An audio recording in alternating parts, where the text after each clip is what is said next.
Благодарам, почитуван подпредседателе. Почитуван колега, само околу неколку работи, видејќи имавте долг говор од 20 минути и го образложивте она што вие сметате дека требаше да се образложи од ваша перспектива.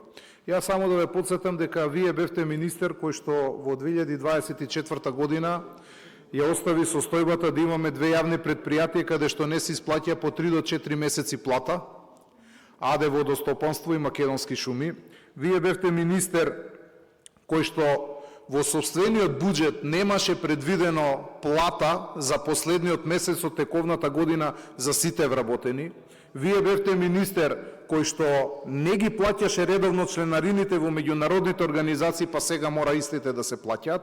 Вие бевте министер кој што имаше над 1,5 милиарди за остана долг по субвенции и меѓу другото, ова за кое што вие сега се фалите дека сте имале дополнителни програми, ја само да ве подсетам дека во цела Европа постојат само две програми во делот на земјоделие, директните плаќања и рурален развој, а она што вие го викате дополнителни програми е предмет на истраги, бидејќи ќе треба да образложите како тоа се ставани средства во буџет кои што после вие само иницијативно, без одлука на влада, ги распоредувавте.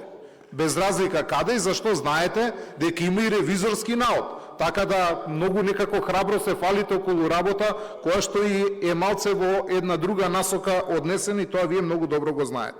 За реалност да знаат земјоделците е следна, а тоа е дека во делот на Министерството за земјоделие со овој ребаланс се зголемува за 22 милиони денари, имаме зголемување, а во делот на платежната агенција имаме зголемување од 1,2 милиони денари.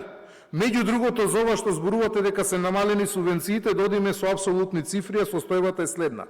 6,9 милиарди грубо беа субвенциите во 2024, со ребалансот од како ние дојдовме на власт се зголемија на 8,2 милиарди, за да можеме оној долг на заостанати субвенции веднаш да го надополниме. Тогаш, ако се сеќавате, инвестиравме со првиот ребаланс 1,2 милиарди денари за да ги покриеме загубите кои што вие ги правевте. И тоа го направивме и затоа сега имаме состојба од 7 милиарди денари, значи повторно и со овој ребаланс остануваат повеќе средства него вие што имавте во цела 2024 година предвидени. Така да ја не гледам каде вие тоа го наоѓате сега дека ние кратиме од средствата.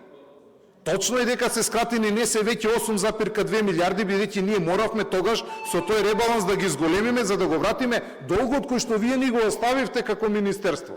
Многу некако храбро излегувате со бројки и цифри, иако истите во реалноста се невистините. Благодарам. Благодарам многу.